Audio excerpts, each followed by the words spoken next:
अभी जो हमारा है वो है हमारा वर्सेटाइल नेचर ऑफ कार्बन। तो वर्सेटाइल नेचर ऑफ कार्बन क्या हो गया, वो हम लोग समझेंगे। देखो कार्बन की ना स्पेशली दो प्रॉपर्टीज होती हैं।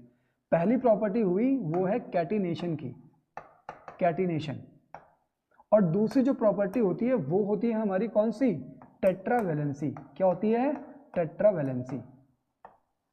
ठीक है, इसमें सबसे पहले हम लोग समझते हैं कि कैटिनेशन की प्रॉपर्टी क्या हुई।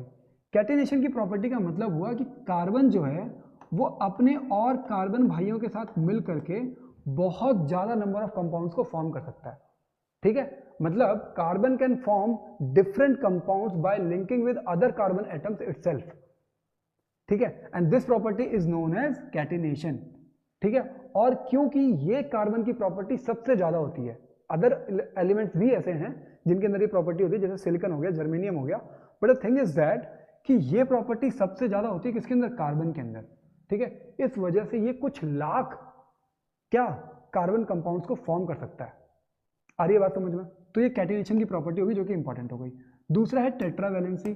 टेट्रा का मतलब होता है टेट्रा, टेट्रा का मतलब होता है 4, और वैलेंसी का मतलब होता है वैलेंसी। तो इसकी वैलेंसी कितनी है, 4, जिसकी वजह से ये अलग अलग 4 और एलिमेंट्स के साथ कंबाइन कर सकता है।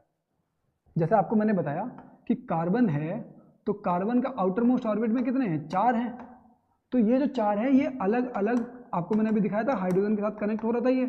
ठीक है, तो क्योंकि इसकी वैलेंसी 4 है, इसका मतलब ये अलग अलग 4 डिफरेंट एटम्स के साथ कनेक्ट हो सकता है। ठीक है,